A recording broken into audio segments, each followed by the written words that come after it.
Only London gets away with a festival like this, completely shambolic, pissing it down.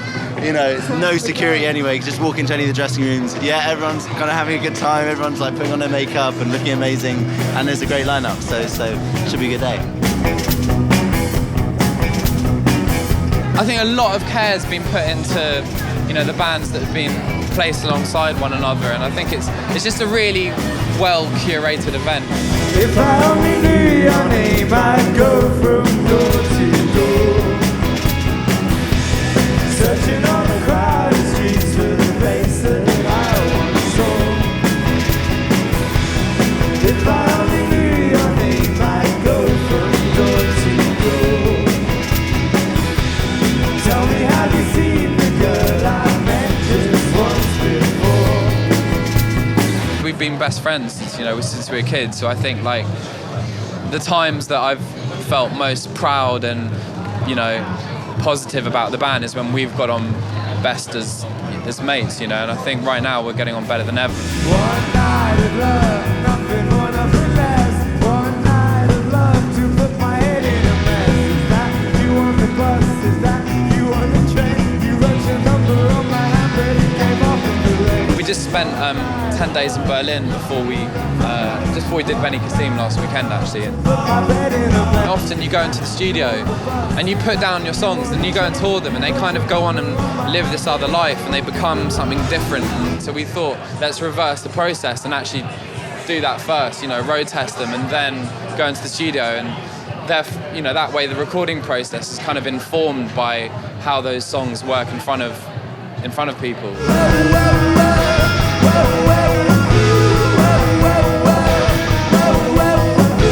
We only did secret shows, you know, under a different name, and we only... What's that name again?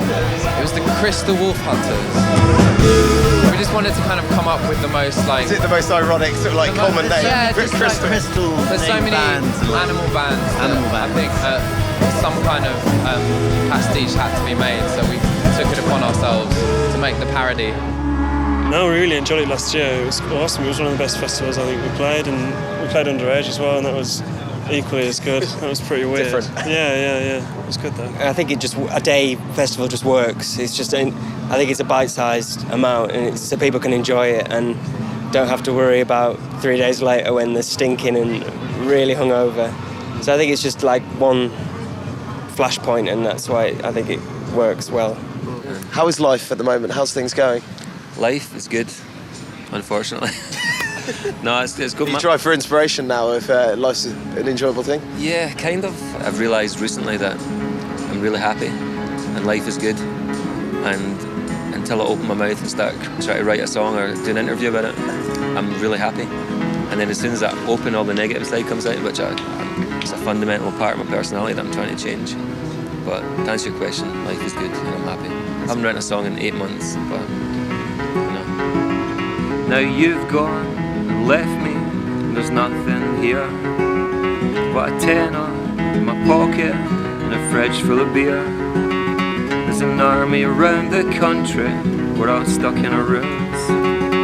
It takes a lot of preparation to make a move. Out the door, down the stairs, through the close, down the street, on the bus, to the pub, there the people meet. But I'd rather sit and stare, wonder what might happen there. We can move my head in time with a brighter beat.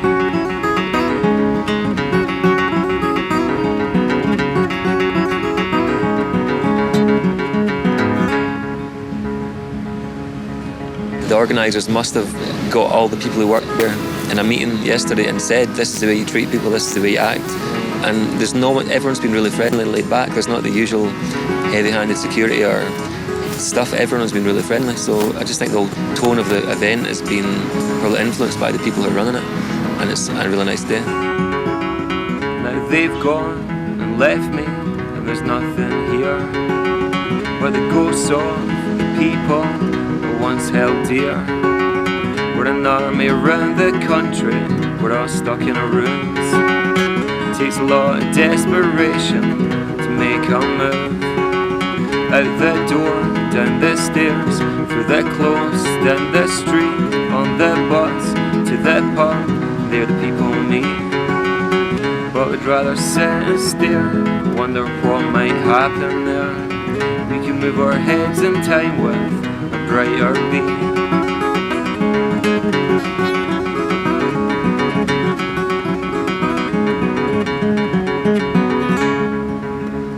Kind of reached a brick wall where I can't be more cynical or jaded about the whole music industry.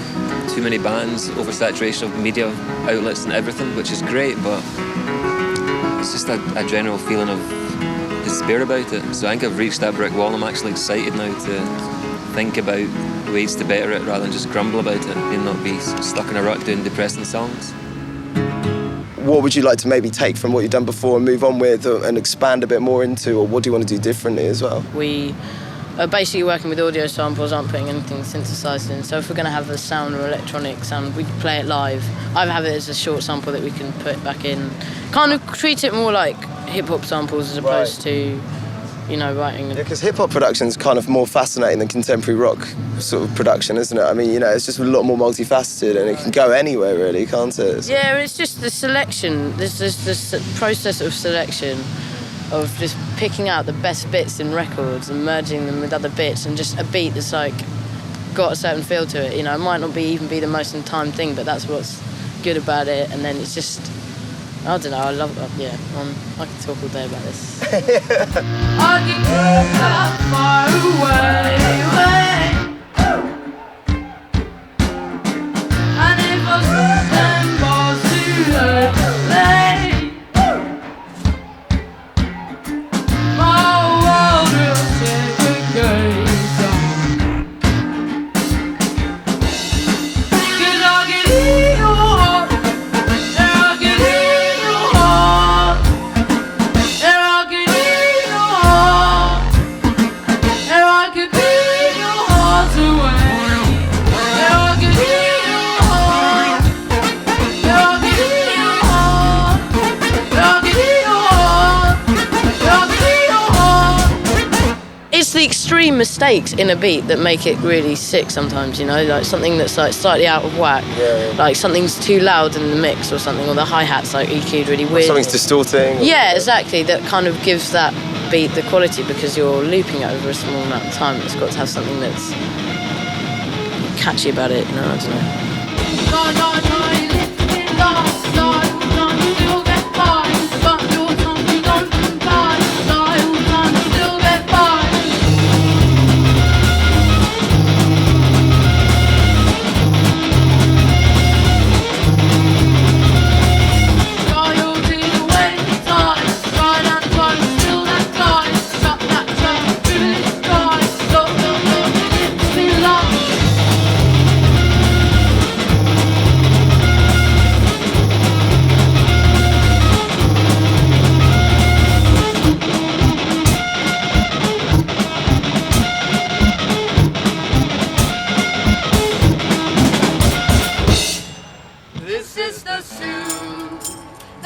I believe in.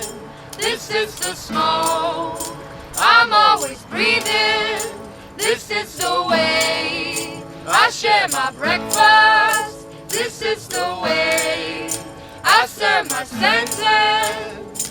Well, I know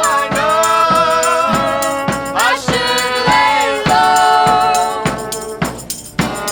I should stand tall.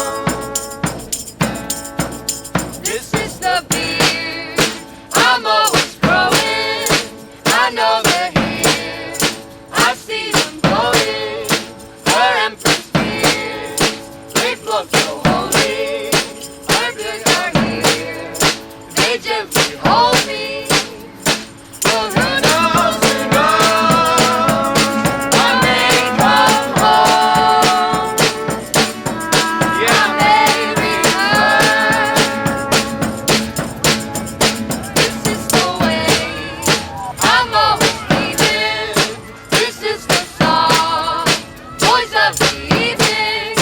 This is the way I hear my father. These are the flames that drown the water. Well, I knew I could stand tall. I could lay low.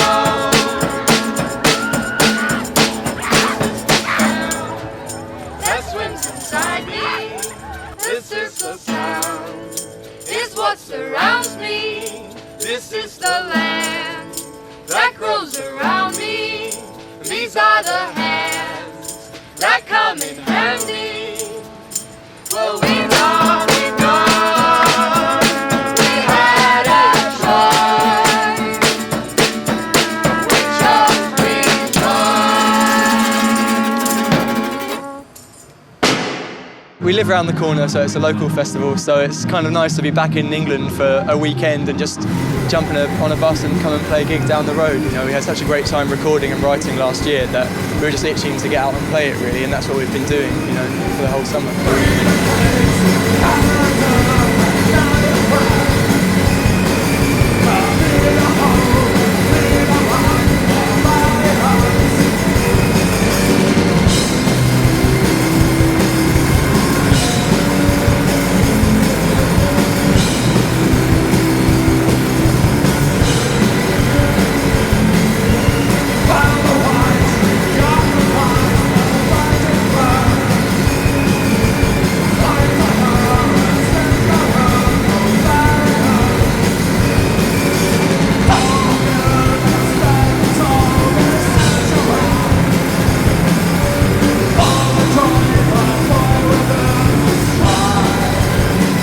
I think we're quite a classic example of kind of a punk band that start off doing what comes naturally and what they can do best, which is playing fast and furious. Yeah. And then they learn, and if the members in the band are right, then the sound will expand and turn into something else and mutate. And you know, I think that's really what happened with us. You know, and it's a really great feeling to actually get to that point.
First started to play, and people would be questioning, why do you look like that? Why are you dressed up like that? And why are you performing like that on stage? And why do you feel that you can do this or whatever? It's kind of like, well, actually, we didn't ever think about it. This is just what we want to do, and this is who we are or what we're doing. And I think that's really important, being part of being in a band. you know, an important part of music, which is actually lost now in a great deal. And I think we're actually a really traditional kind of classic idea of a band, and definitely come from what I imagine the same place as a lot of our favourite groups over the last 50 years. And I kind of I kind of think that bands don't really feel like that anymore. They're not even a part of that. It's not exactly our heritage that they need to be a part of. It's just any heritage.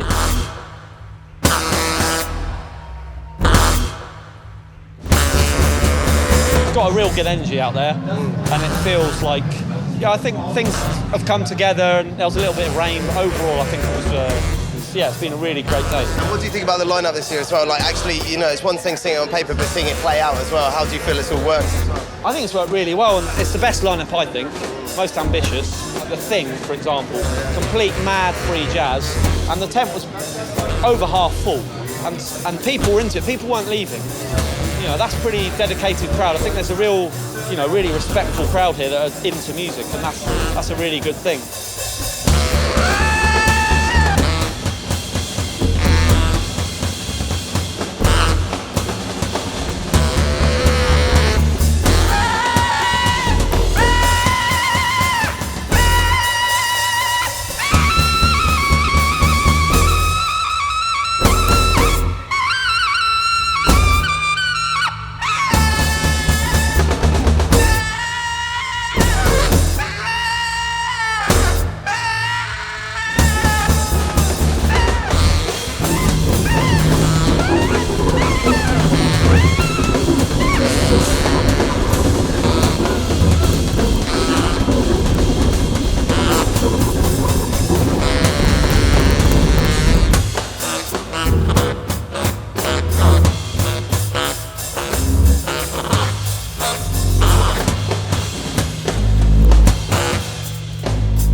There's something quite nice about like going home after a festival, just like kind of just rolling home. Well, this festival seems kind of like it's coming totally from the right place, and the lineup's a lot more interesting than basically any other festival that's going on in and around London for sure. And it's like a band like us right now is never going to get asked to play like V Festival or anything like that. So this is perfect.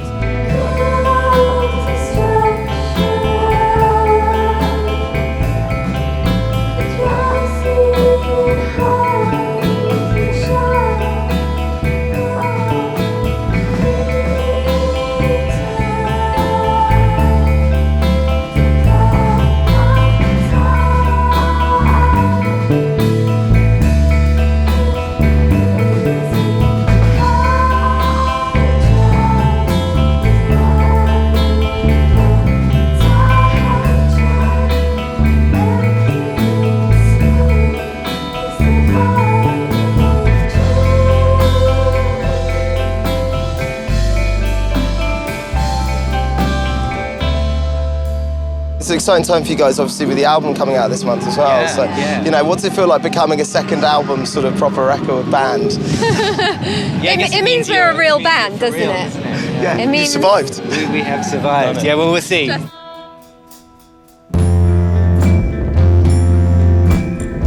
When we made the first record, we kind of hadn't done many live shows, so I think we learned a bit from a lot of touring to put into the second record.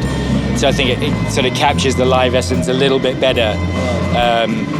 But I'm sure we'll find different ways to do the new songs as well as we have with the old one.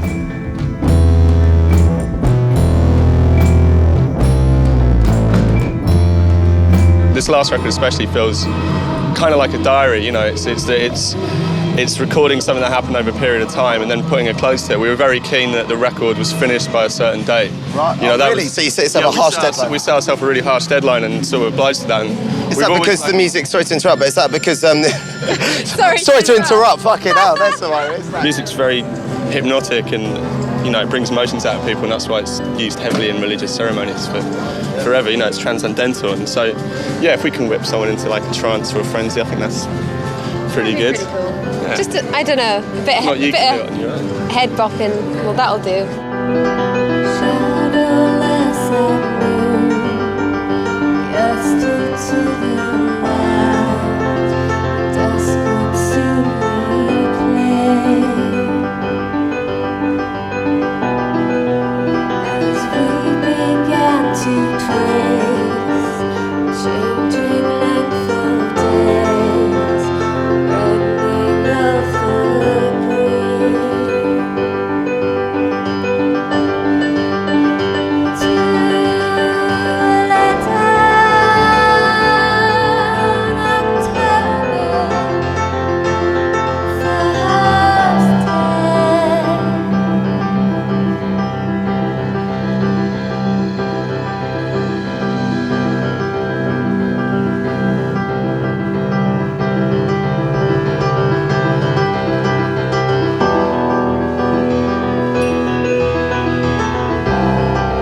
breeze. Our songs, we feel like our songs should change and develop anyway. You know, we should be able to do them in like a 3-piece or a 20-piece. It's like, it's good to give yourself goals and restrictions as well. Just focus with that, I think. Can we please one day do 20-piece? Hell yeah.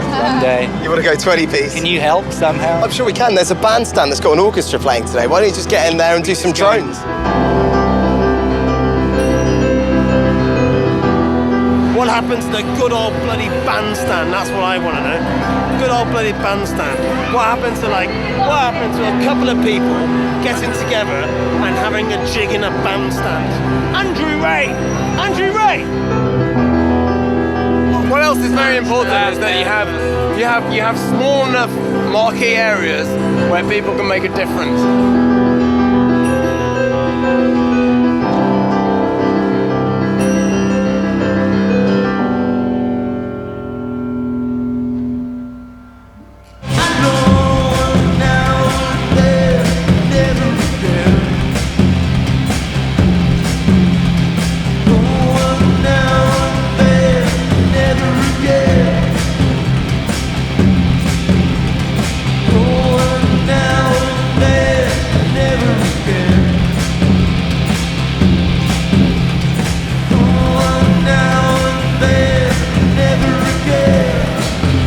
How do you feel like the live thing sort of like really differs to like kind of getting that down properly on? Jesus fucking, what the hell is going on? Hey, don't steal that fucking rider.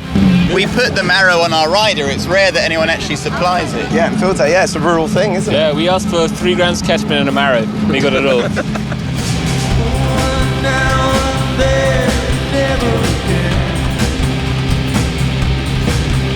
I don't know, what was it that tempted you guys to play it? Because obviously it's got quite an ambitious scope, isn't it? It's trying to take the countryside to Hackney. So is that what it is? I had no idea that. Basically a village fete sort of thing. Okay, So do you feel they've attained that? I mean, we've got bunting and stuff. There's a good noise element to it all, like the horrors playing and Scream and Rusco and kind of bands, Mogwai, it's kind of bands that we like. But we're really excited about playing tomorrow as well, like the Kiddies Day. So that's like absolutely. Yeah. Is it the same bands or is that different bands? It's quite a lot of crossover, but yeah, there's sort of like still some different bands like Hadouken and the Pigeon Detectives as well. Who?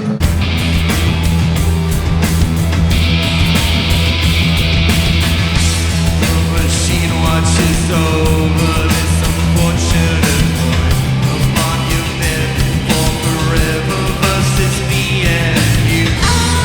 Its horn stolen arrows and a perfect mirror with dual reflecting other than you. Together, love, I wanna die and sleep in your arms. Do you dream of me as much as I do of you? If this is love, then I might just leave it. Inhale and give you what you want. If this is love, you forget to answer. Then my birth, my death begins its war. When you think about the songs you create and like the emotions you convey and stuff, because it's a very like kind of beautiful thing. Like what is it that you want people to sort of like find in it for themselves? What kind of like effects on the listener? Wow. I don't really care. I mean,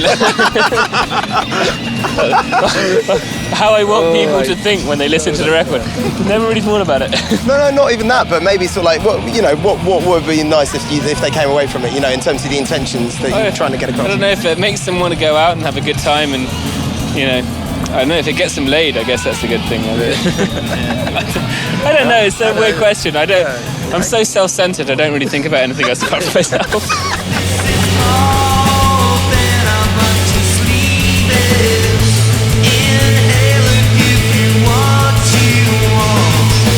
I'd like people to put it on in that moment, when they're at home and they're putting on, they've got like a few friends around and their mum's gone out and all that kind of stuff, and they can play the music a bit loud, they steal the drinks, and I hope we're the soundtrack to that, you know what I mean? I don't know what they'll think about it, but I hope that is what we are, but, Awesome. Yeah, and hopefully change people's lives, make them feel happy. Oh, yeah, a bit of that.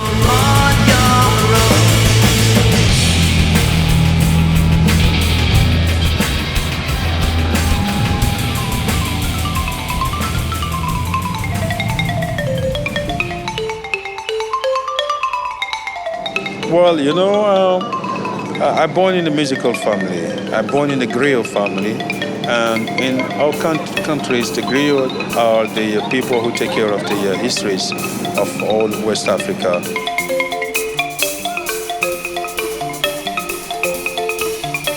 So I'm from 71 generation kora player in my family, from father to son, from father to son, from father to son.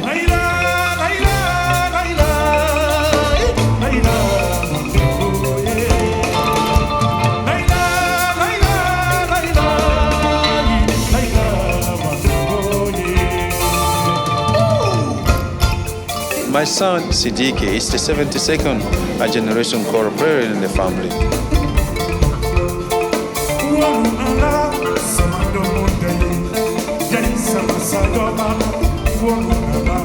I check everything on stage.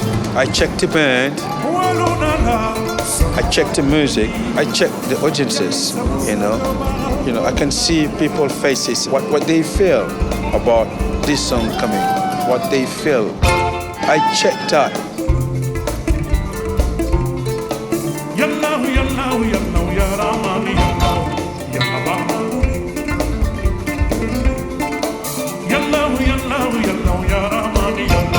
The music doesn't have any border,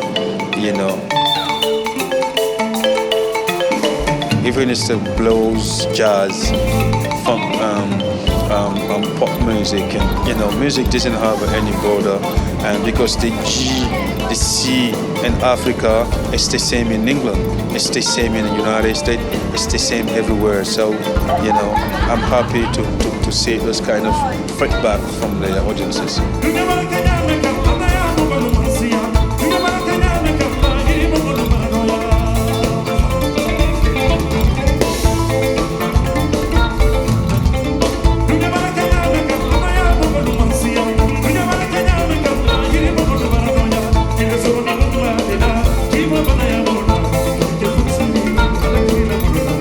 It's interesting for them, and it's interesting for us also that the people will learn about what's happening outside of England, in Africa.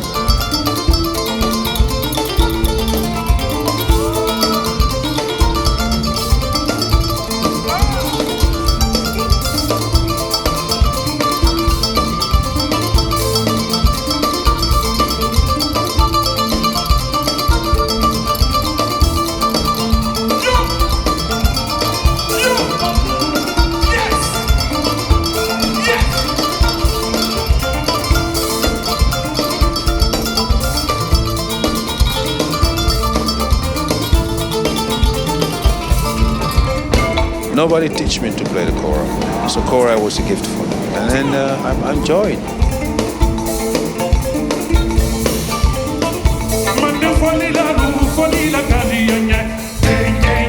I can give a pleasure to the audiences, to the people around the world with that. I'm happy.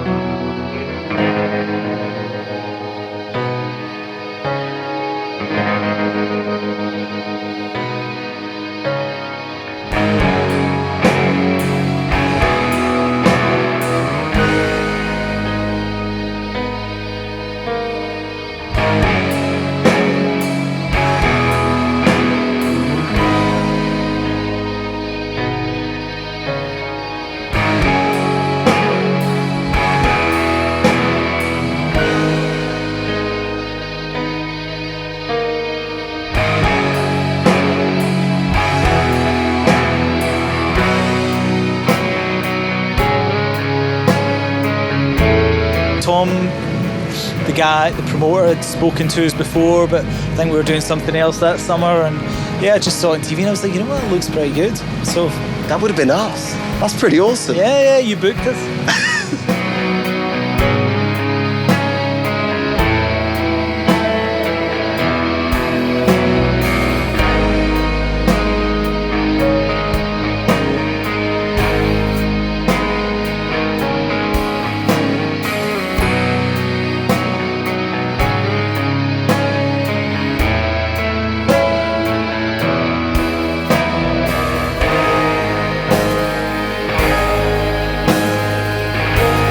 How do you feel when you're personally performing on stage? What's racing through your mind?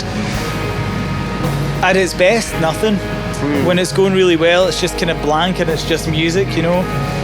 If it's a good audience and if it's an expectant audience, it kind of makes you play better. You know, if people, or if it's an indifferent audience, sometimes you don't play badly, but you certainly don't play as well as you do if it's really good.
I don't think there's any kind of feeling that we kind of want to stop. I mean, I would imagine as we get a bit older, we'll maybe not do so many dementedly long tours or anything like that. No, if I was like hanging out and making music together, and I don't, unless either of those things changed, I don't see why we would stop.